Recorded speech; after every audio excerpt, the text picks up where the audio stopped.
Welcome back, Source Nation. You're listening live to Can We Talk by Master Relationship Coach Myra McKnight.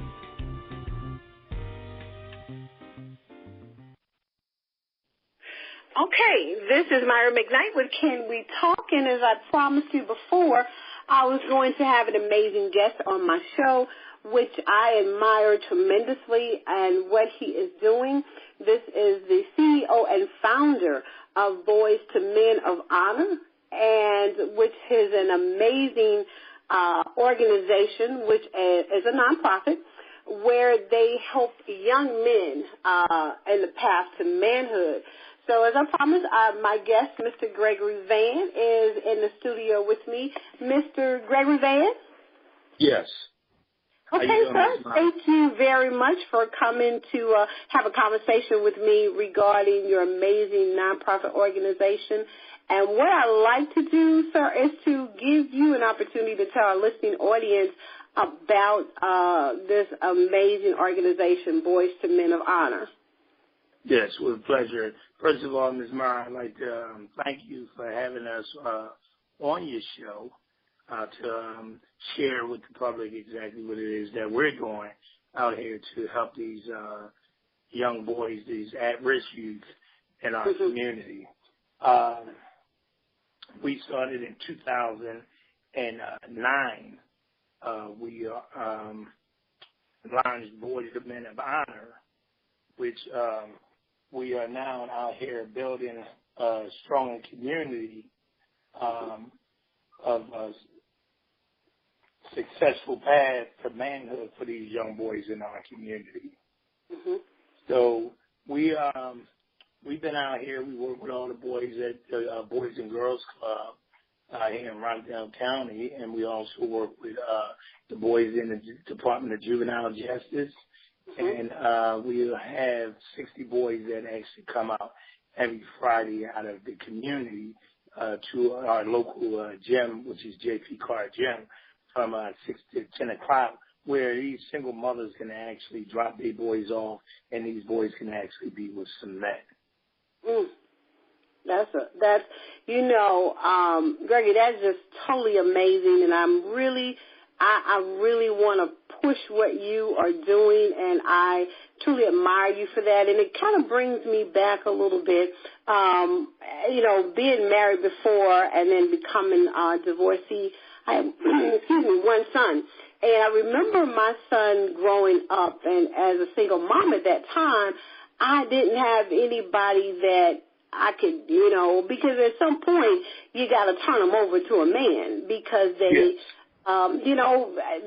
do what you do as a mom, and I commend all single moms of what you do the best you can, but there's always that fear because, for one, he is an African-American young man, and at some point mama can't be right there with him. So I know that mothers are always looking for places for their children, for their sons who are their babies, although, you guys kind of say we baby them a little bit, and that's probably true.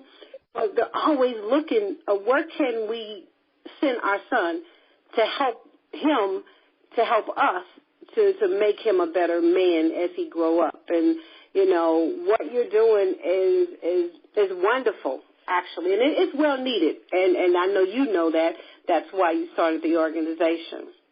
Yes, and, working with these young boys and them not having fathers present, I remember we had a group of young boys, and we asked them, how do you feel not having a father or a male figure in your life? And the place had got totally silent, and then tears began to run down their eyes. Wow. And it amazed me because we often go by thinking, okay, well, they're okay because they had mama. But they always had that in the back of their mind, where's my father? Right. Because what these young boys do now is they're looking for the man in the mirror. And if they can't find a man in the mirror that they can mimic, then what they often do is they often go back and they formulate these groups. I call them self-pity groups, which is these gangs that say, hey, man, you too. you don't have anyone either. Right. So with our program, we understand that, moms are doing the best they can with what they got. Absolutely. Understanding statistically that 85% of these boys that's in these state institutions that's incarcerated are coming from single-family homes. Good mothers, very good mothers, come from a good background, but it's just that missing element that's not there. That a lot of them, when I talk to them, they say, hey, if I think that my life would be different if I did have a man in my life. Understanding that a mother is a mother and she's a nurturer, but a mother or women can really raise these boys to be men. We have 85%, so 15% of the moms are doing a really, really good job, where these, men are raised in single-family homes and they become very successful in life. So we're not saying that, but we're saying that we had 85%, which is the larger number, where we had that problem. Right. And that's and piggyback, what you said, it's kind of like a twofold. As a mom that you're doing the best you can, but then you hear that you can't do it, but then you say, I'm the only one that can do it, and there's nobody else. So that other missing element, we have something as Boys to Men of Honor to help our boys. And then we have the mom who is going to do the best she can to help her boy. But then how do we get that other missing element to understand that 85% of our young men become at risk because that father is not there? I don't know.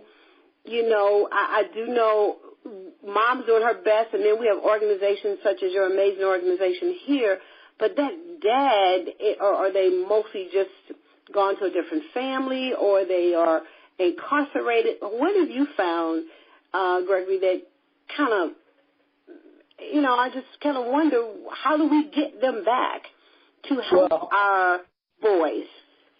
I think that what has to happen is now we have to have a starting point where we raise these boys to be men. We raise these boys to be productive men. We raise these boys to be productive in their communities and in society.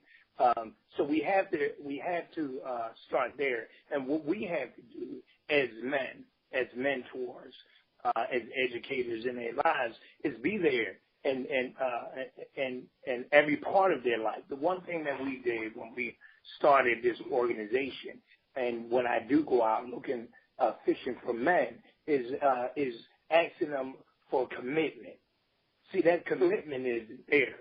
When we get that commitment and we get these men to commit to say that I'll be there for them, right? And then not only are we giving them information, but spending that quality time with them, that's when you see the turnover. That's when you see the growth in these boys becoming men, because they depend on us to be there for them. So I guess what we have to do now is we have to have that starting point where we start now raising these boys up and being there for them and being committed as men, so that they can see men, so that they can be able to be better men, and then we can be able to change that cycle. Absolutely. Going forward. Going forward in their lives, they'll be able to change that cycle of what they have experienced, so that the next generation or their sons won't experience that same habitual cycle that we see going on for so long within the community. And I often ask them as well, Myra, to, understanding how they feel. And then I say, when you begin to start having children, would you want them to feel the way that you feel? Yeah. You see what I'm saying? And you have to pull that out of them because of the way that they feel. Like, even now I work with the kids very closely that's incarcerated. Ages from, we have 11, 12, 13-year-old kids that go in, come out, go in, come out. So we kind of have that conversation with them, and understanding how they feel so that they can be able to see the future of, hey, if I don't stop this behavior, if I don't stop, going through what I'm going through, then this is just going to be a repeated cycle. Absolutely. And I don't like what I'm going through. I don't like the way I feel, having that absent father in my life. So when I pull that out of them, if you don't like the way that feels, then what are you going to do to make a change? Absolutely. Understanding that change can start right here while you're young. Start thinking about that. Right, right. And you start to hold them accountable at this point in their lives for what they don't like. And I guess that is, and I guess that's the best thing to do because, we also, with our organization, we do a anger management and life skills with the state of Georgia Juvenile Justice. And with the kids and the ladies, girls and boys in Fayette County. And a lot of that in the conversations that we have with them is truly about what they're missing. They and too, Gregory, and I just got to be real with this. I blame a lot with and I've been a single mom, so I get it. But I do blame a lot of our mothers too. Some are actually doing an amazing job, but then you do have some that are have pushed the dad away for various reasons. And I'm always getting on women, and whenever I can get a chance to kind of get at them about that, because I know being a single mom is hard. I worked a job and a half to take care of my son, and thank God he's alive and well and doing well. So, but at the same time, it's difficult. There were several things that I would not allow, is to just, for my own selfish feelings, to let other men come in and be a man to my son that he didn't know. And another thing is when it comes to child support, there was another thing that I didn't allow to happen, is that because he didn't pay or couldn't pay or wouldn't pay, I choose not to allow that my son not have a relationship with him. That was very difficult, and I know it's difficult with a lot of women, because if he's not paying, she's like, if he's not paying, then you're not seeing, and that's unfair to the child. Right, definitely, because that child needs that element. That child needs that male figure in their lives, and like you said, selfishly. A lot of, I found that a lot of, even talking to a man when I used to go over here to the Rockdale County jail for adults and do a father program, a lot of the fathers in there had even spoken on that they wanted to be a part of the child's life, but mom would always push them away. And often that child, they don't see that. They don't see that man really trying to push to come into their lives, and mom actually pushing them away. So, a lot of them, and then a lot of them, are good guys, that really want to do good but just don't know how. Absolutely. Just don't know how to do good. Because what happens, and I'm finding out that we have high expectations for these men that wasn't never taught how to be a man. True. So we think that just because they are a certain age, they should automatically know what men should do. Absolutely. Yeah. And you're absolutely correct on that. Dealing with relationships and dealing with couples and our organization, we find out that people, we expect a lot out of another human being, and a lot of times we're not willing to have the same expectations for us. And I also agree with you in saying that these men are good men, and a lot of good men, it could be a good father, because bringing the child in the world and having a child gives you a sense of responsibility and ownership. And I think that a lot of times men run away because of the bad times or the hard times, or they just can't get a break. And that if you're pushing them away and you're putting them down, I have found over the years working, building relationships with couples that men are not, they like to be able to handle their own, and they like to be able to take care of their children, and they like to be the one that's providing that security. And I think that as women, single moms out there and are struggling with this thing, you have to coexist and co-parent and not let another guy that you just met, or the reason he doesn't have money, that he can't see that which is a part of him. And I think that's really a cruel thing. But both of them, Gregory, I don't think either one knows how to actually be in a relationship, and then the child becomes the pawn in the middle, which results in... I'm sorry. No, go right ahead, Gregg. I'm sorry. No, I was going to say, how would they know? I mean, that missing element, that man that's missing out of that home, it affects women as well as it affects men. Absolutely. So it affects the relationship of the unity of a man and a woman. You see, uniting and coming together. Okay, because if that man isn't in the house, he haven't taught her how to be affectionate. He haven't taught her how a man's supposed to be, how she's supposed to treat a man. Okay? The man is not in a house. The man don't know how to be a man. He don't know how to be affectionate towards another woman. And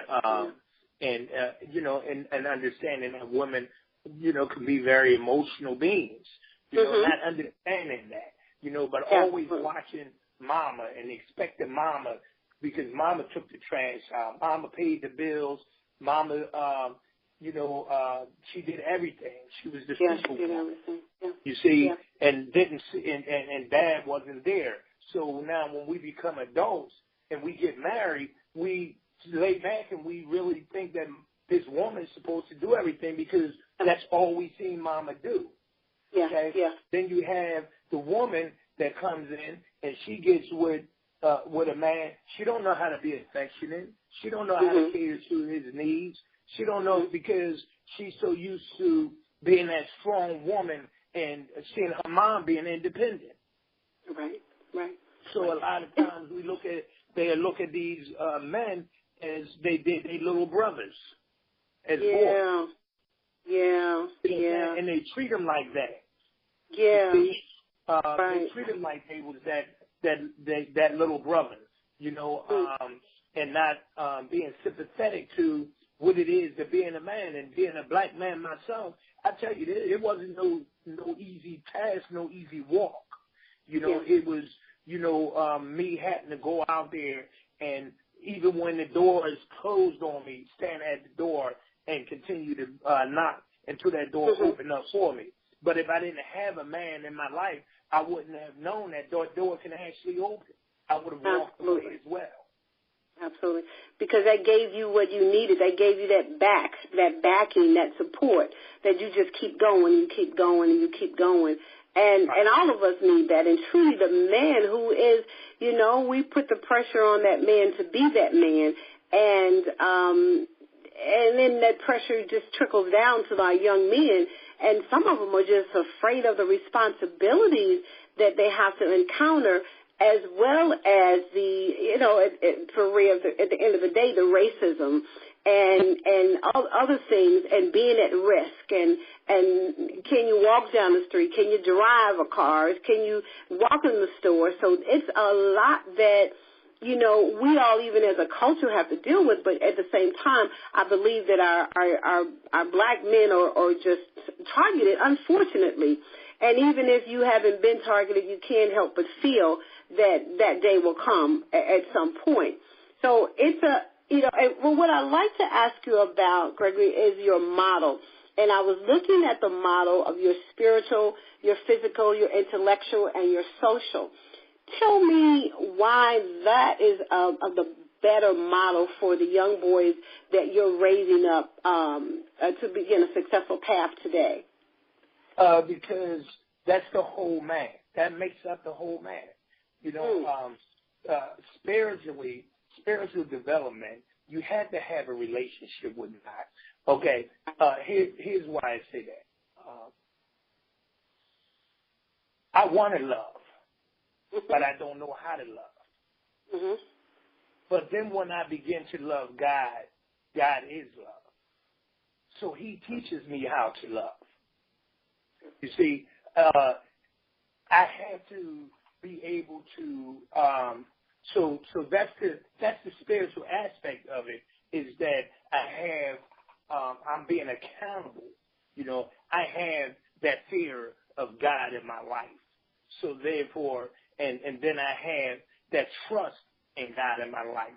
So when things don't work out, I learn to pray and to believe in what I pray. You see what I'm saying? Because if not, then I don't have that element is missing in my life. So now it's just me against the world. You see, so we need that that spiritual development, as well as we need that physical development as well. You know, whereas though, you know, we have to be built up and strong enough to be able to fight off some of these elements that comes towards us as men and be able to still stand. Right. You see, I can remember in my life when my car has been taken, my house has been taken, everything has been taken, my job has been taken, my wife's job has been taken. Things, I've been on my job for 16 years and it just went away. Yeah. Yeah. I had to stand in the midst of that with physically with the strength, knowing that this too shall pass and things will get past. Right. Okay. Right. Then you have the intellectual portion of it, where we have to empower our children educationally. Okay. If you look at stats, you have children with fathers who are involved are 40% less likely to repeat a grade. You have another 70% that's likely to less likely to drop out of school. You have another children with fathers who are involved are more likely to get A's in school. Children with fathers who are involved are more likely to enjoy school and engage in extracurricular activities. So that intellectual, that being that part is very important on us moving forward. And then socially, we have to learn how to get together. Get along and with society as a whole, different nationalities, even within our own community. You see black on black crime every day. Right. Why? You know, what missing element is there? That's why we have our Friday night lights where 60 boys come out. And the major portion of that is the social development. Okay. Where they able to come out and work together and work through their own problems that they may have, you know. So that's very important. So that makes up the whole man. Yeah. And see, that's and you're absolutely right, because all of those four that you do need, there are compartments, I believe, within all of us, but you need that backing. You need to know that there's something higher than you, and that's where the spirituality comes in. And like you were saying, you're going to, as I call them sometimes, you're going to hit a landmine. It's going to hit it. It could be a small one, a medium one, or a large one, but the small ones are those there to help you to understand that is a part of life, to prepare yourself for those other ones. And as you said, things that would be taken from you, your house, your car, all kinds of things, but you can regain that. You can get that back, but you have to have that spirituality, which is that faith, to know that this is, this too shall pass. And that is so true, because a lot of times our young people, and especially our men, our young boys, don't know because they're actually so expected to do more, and they think that those things aren't supposed to happen to them. And they're supposed to make the money, and they're supposed to be able to do all these things. And the intellectual part and the social part, definitely being able to get along with each other is so very important, because I know it baffles everybody, and it baffles us more in our own community. Why do we have the black-on-black crime? You know, why are our young boys and our young men looking to do that? And I want to say this. We have during one of our meetings at the Juvenile Justice, when we do on Thursdays, and we kind of let our young people do a round table and talk about things that are important. But it's amazing to me how these young boys under 15 don't think that they're going to live long. And, it's just, and even, you know, I kind of get that mom thought in me and a lump in my throat, because I'm like, my God, you know, how can you be so young and think you're not going to live long? And there's another young boy in there. He's Hispanic, and they say he's their hero because he takes up for them, and they fight for each other if somebody says a wrong word to each other. And so we're trying to get them to kind of think through that process, as opposed to just not having a process at all. Yes. And, you know it's Go ahead, Gregory. No, I was going to say, it's amazing even the way that they think now. Going back to what you were saying about a lot of them don't think that they're going to live, past 21. Yeah. I get that all the time. It's, without a father, 63% of these boys really become suicidal. Mm. And we go through everyday life thinking that they're okay.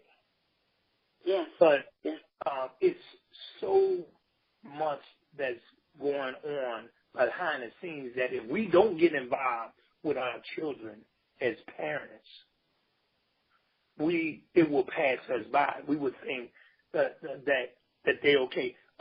Okay, for example, bullying is real. Okay?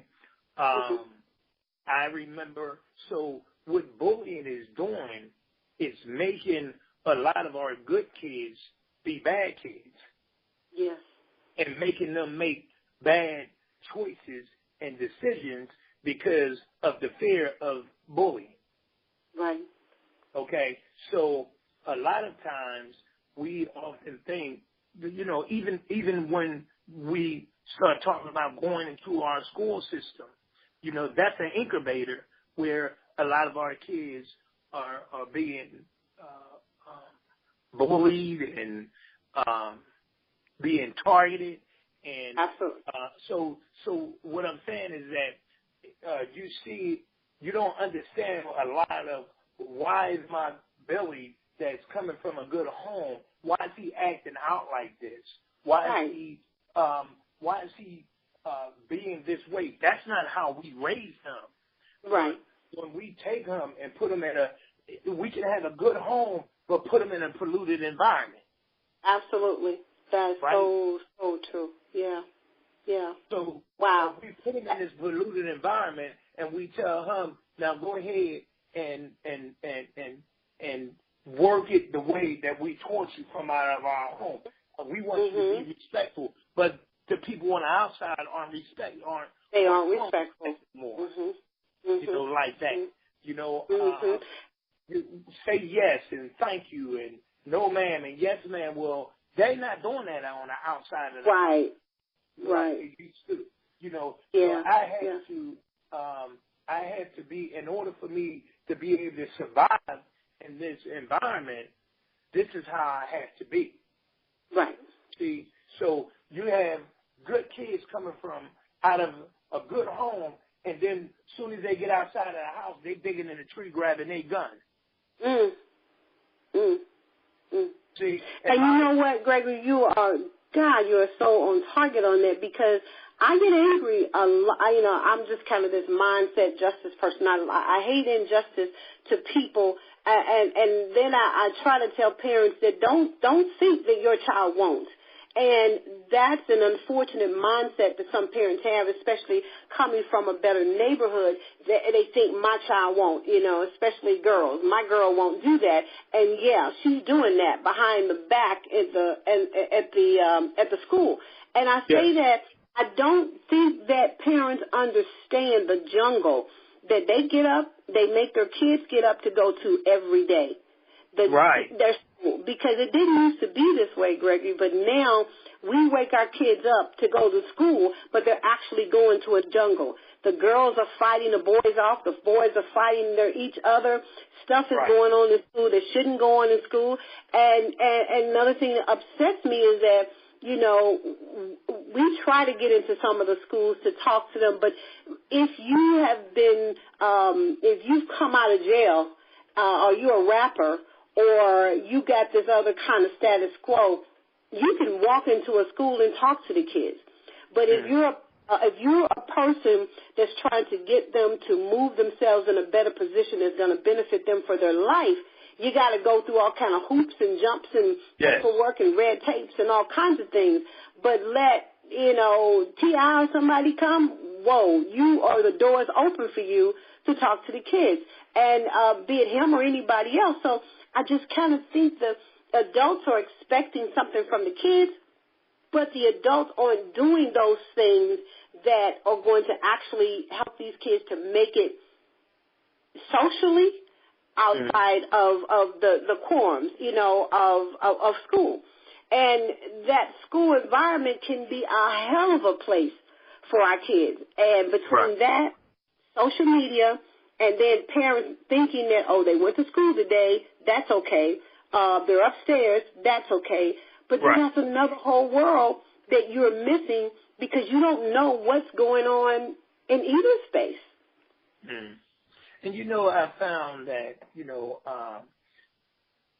a lot of adults have these expectations out of these children because of the way we were raised. Right. And this new millennium is a totally different beast than the way we were raised. Mm. So it's hard if you don't get more in depth and more involved in your child.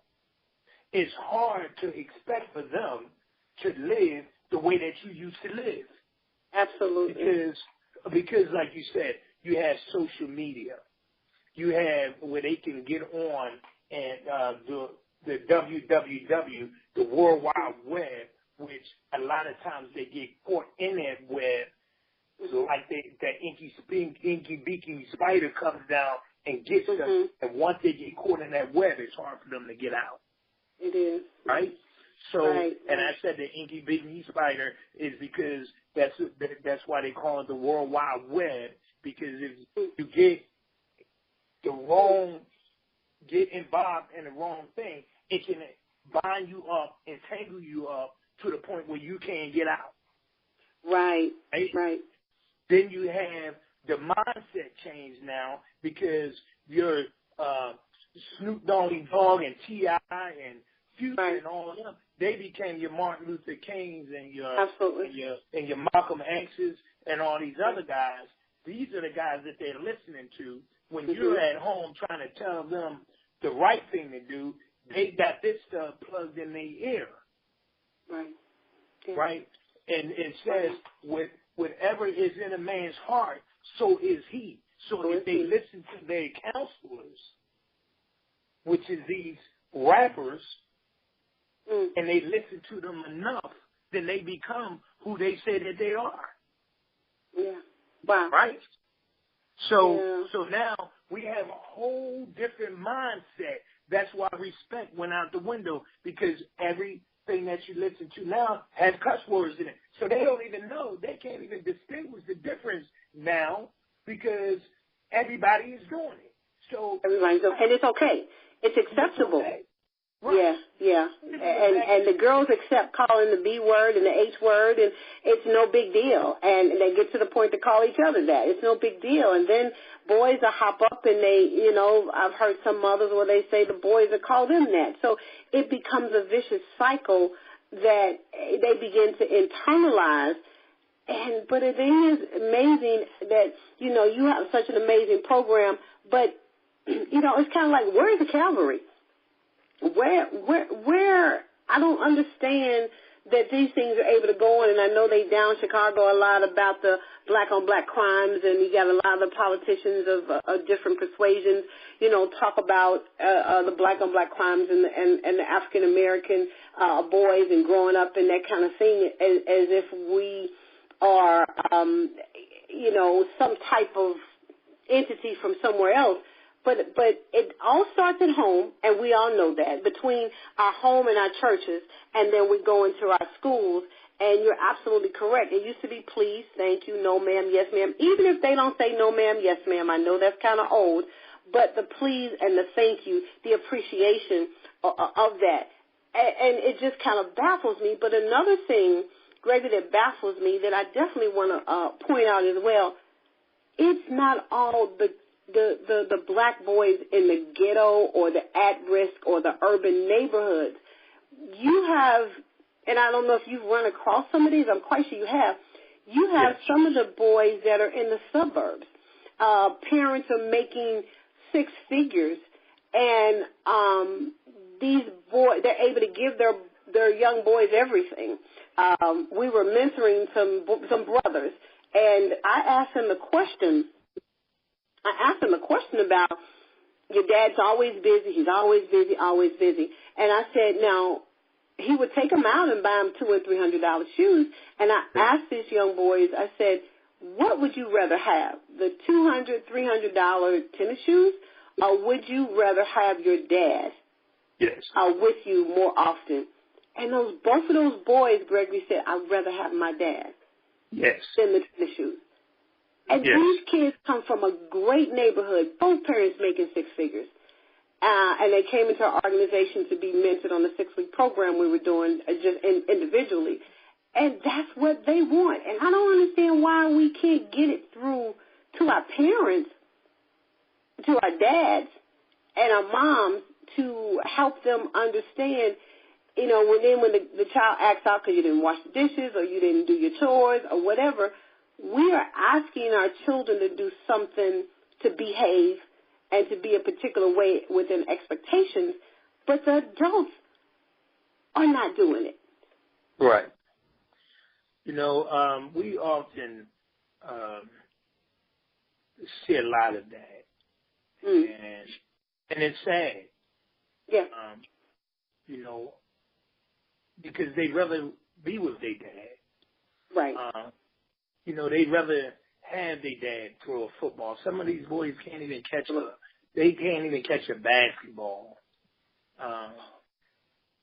We have boys that come in the program, who moms bring them in, that they have a dad, but their dad is probably out on the road all the time because he's a trucker. Okay. Or doing things like that. But what we endeavor to do, and the one thing that we said that we're going to do as an organization and program is have that commitment to spend quality time. Quality time is essential, and that time you can never get back if you lose it.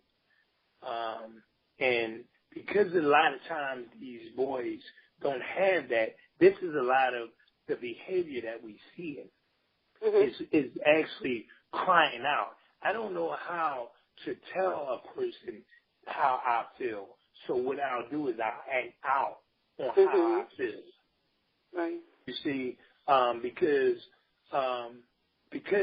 they're not getting it. One of the things that we have, a major problem that we have in an organization, is getting men. It's getting men to mentor. To mentor. Getting Absolutely. Men I was going to ask you that, because I say to my husband all the time, why don't men want to help these men, these young men, these boys why is it so hard to get men to commit, to help rear these boys to be men? That is the most frustrating thing. Oh, my goodness. Is to get men. You know what we have to do now? I said to the staff, I said, let's start going out, looking for men and asking if they can give 2 hours a month. Yeah. You got 24 hours in a day, 7 days a week. You multiply that, right? Mm. Then you multiply that times 4. That's how many hours they have in a month. And we asked it for 2 hours. 2 hours. A month, and still having a hard time. I agree. I just don't get it for the life of me, and I'm always saying that to my husband. I'm like, I don't get it. Now, you can find women to help women all the time. You can do that. Yes. And I say if you can't, because everybody's not getting these big grants and organizations or big foundations and Fords and we can't walk in and get that kind of money, but you're leaving, as they say, you don't leave money on the table, but you're leaving kids. You're leaving kids' lives, because I'm not this big, huge organization, and we can help one at a time. But those men, they're not, I don't want to say what their time is, but you can at least give something back to this group that is destined to die if we don't do something. If we don't do something. We have to get out of that mentality, my 4 and no more, and I'm closing the door. Right. In other words, even the men that have families that's there with their son, they have so much to give to these boys that don't have fathers. Yeah. See, that's kind of what inspired me to want to start this program, is because I had a dad. Not my biological dad. Yeah. But my father that came in my life when I was 4 years old, that's still in my life to this day. Mm-hmm. That has given me so much information and so much wisdom that I could do nothing more but to give that back to a child that was unfortunate to have that. Absolutely. Right. You see, right. So these men, they have to come back and give, because we have a dying generation. Absolutely. That if we don't do something, and I think that we as men are held accountable for everything that's happening. Right. I agree, Gregory. I say that all the time. I think because you are the men, you are the head, you are the responsible one, and it is your duty unto God that you are responsible for your family. You are responsible for the production and reproduction and the results and the positivity. And it's not to say you have to do it all yourself, because truly the woman is always the help, but there is a point in which that has to, as far from a boy concerned, from a boy growing to a man and going into manhood, hands are off from that mom.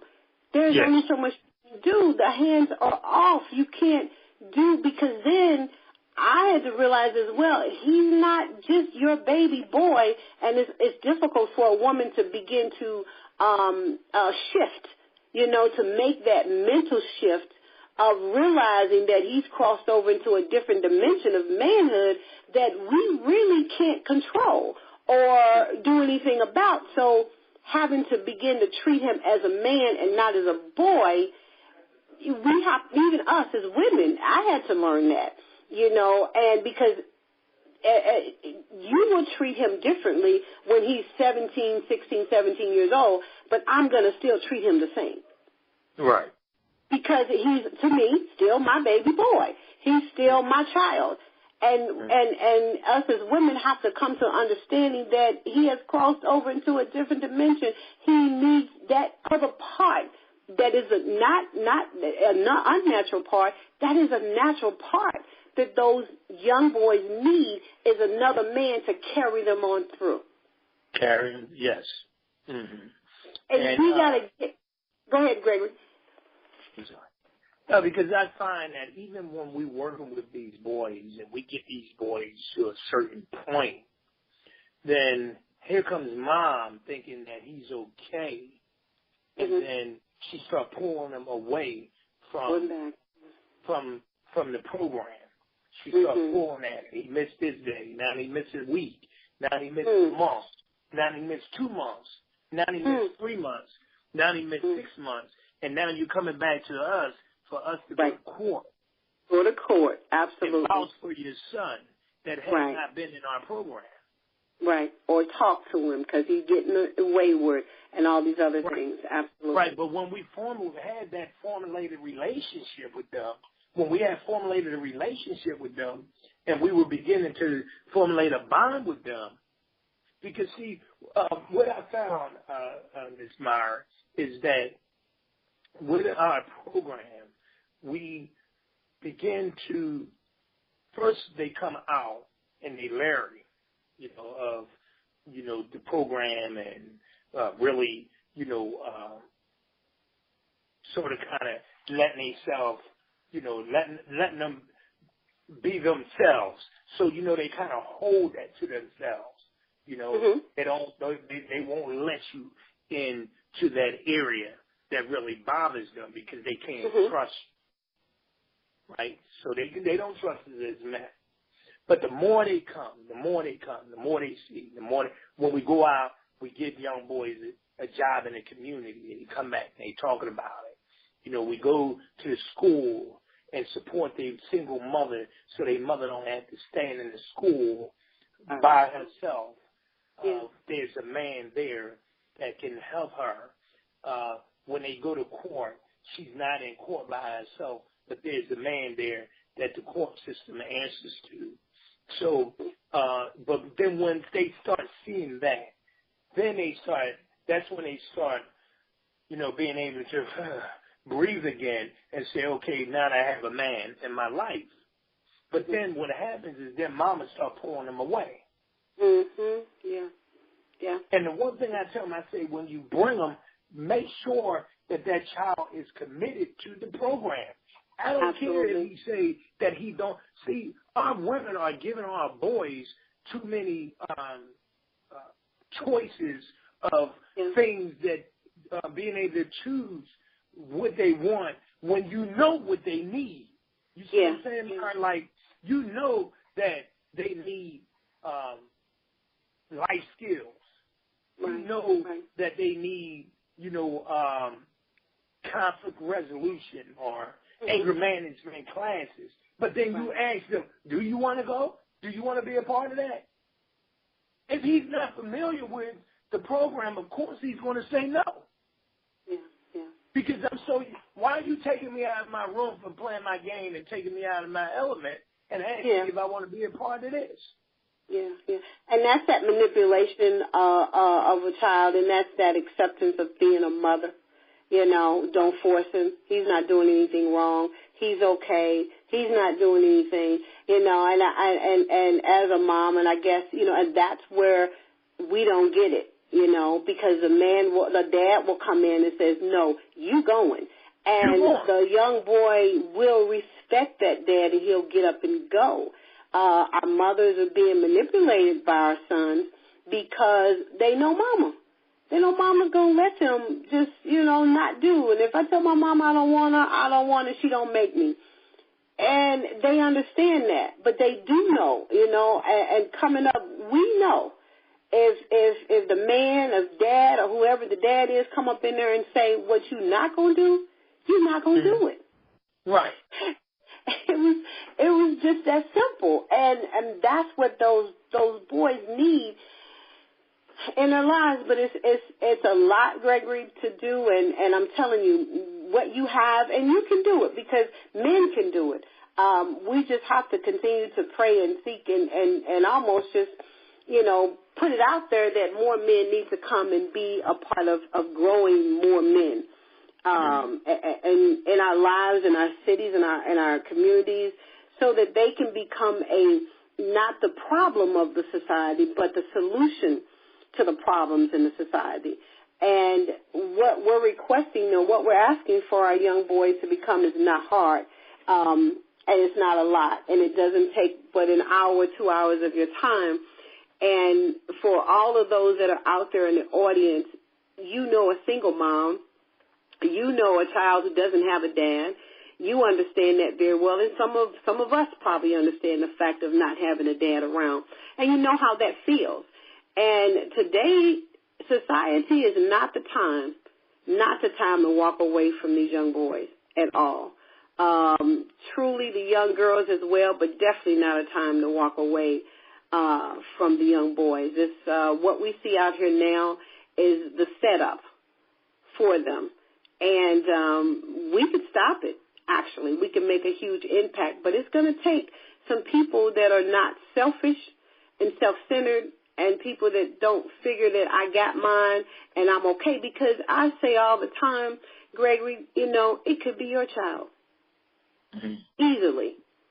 It could be your grandchild. Easily. Or your neighbor's child. Easily. That's gunned down in the street. It could be somebody close to you easily.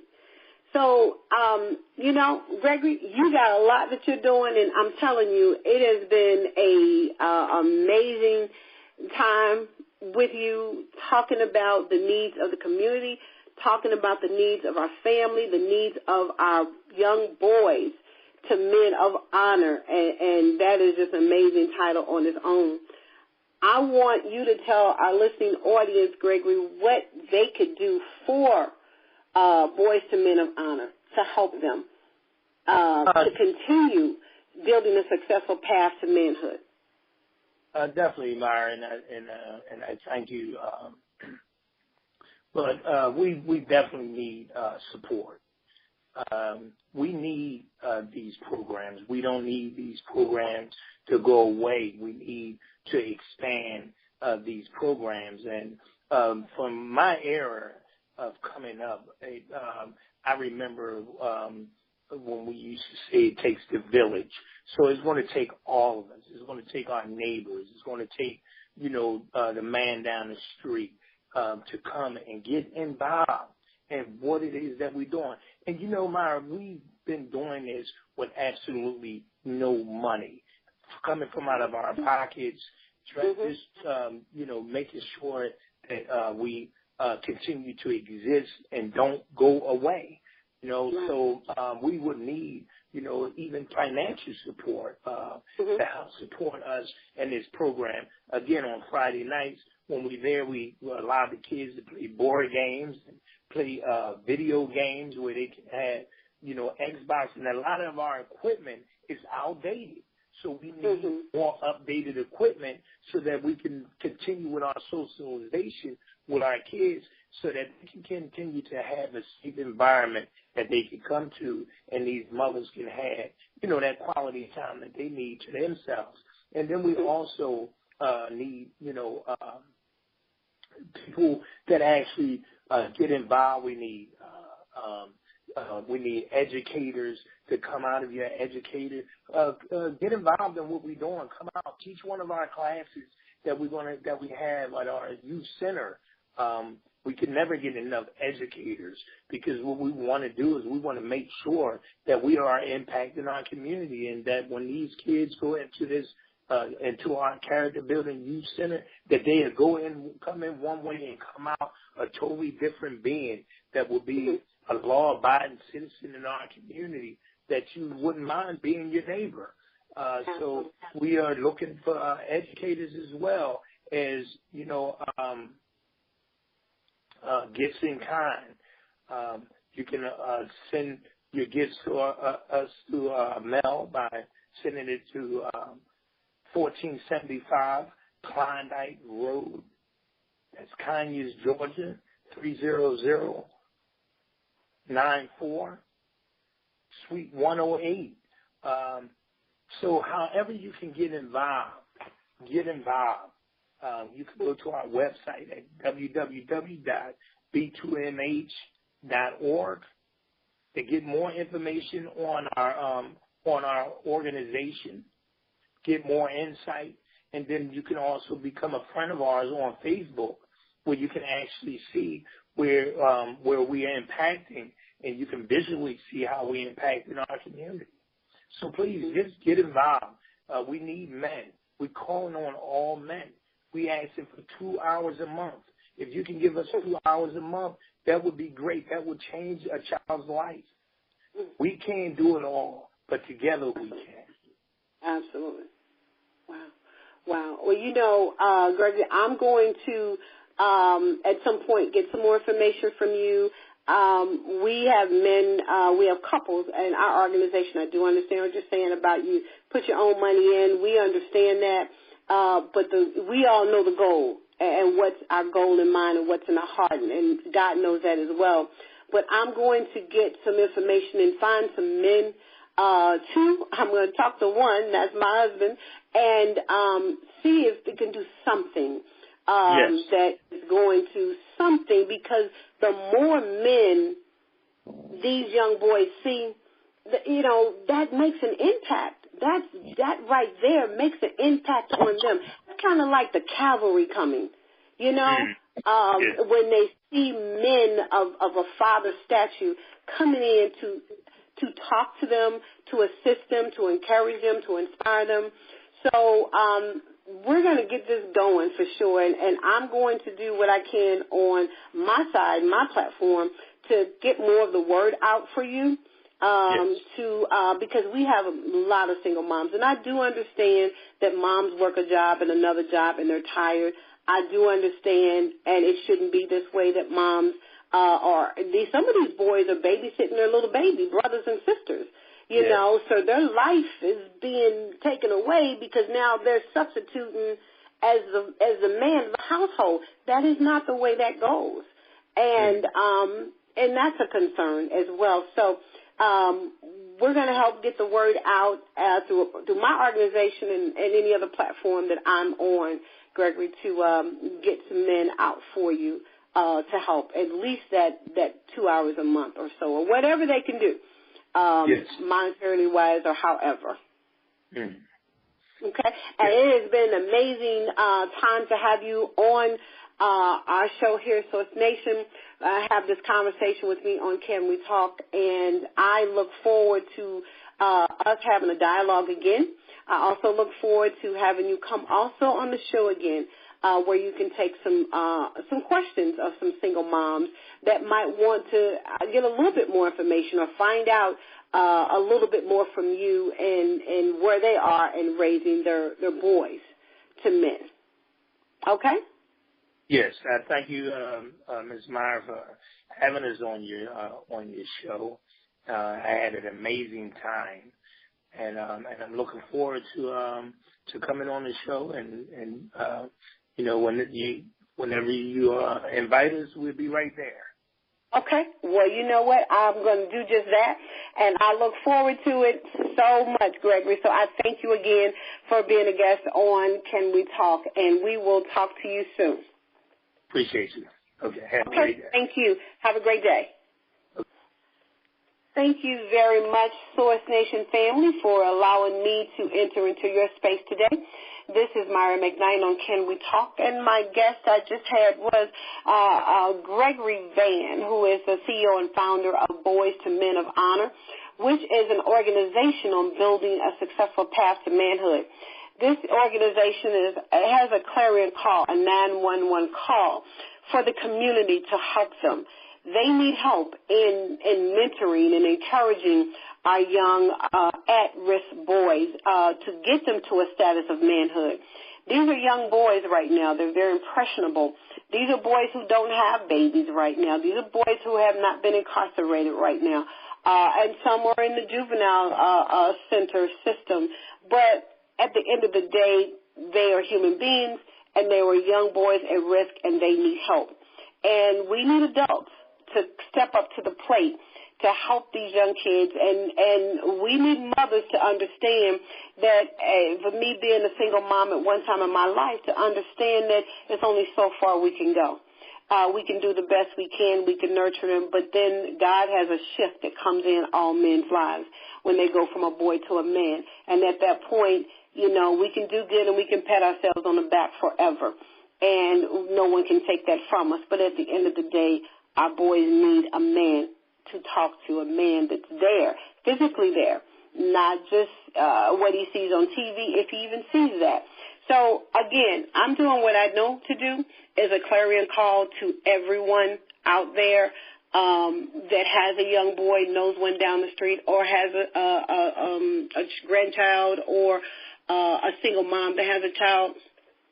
We need to make something happen. I will be talking about this for a long time because this is very important to our community. This is one of those game changers. And if you want to be a game changer, then you need to make a move. The time is now. So I'm going to be out. This is Myra McKnight with Can We Talk? Source Nation family, I love you, and I will talk to you soon. Blessings.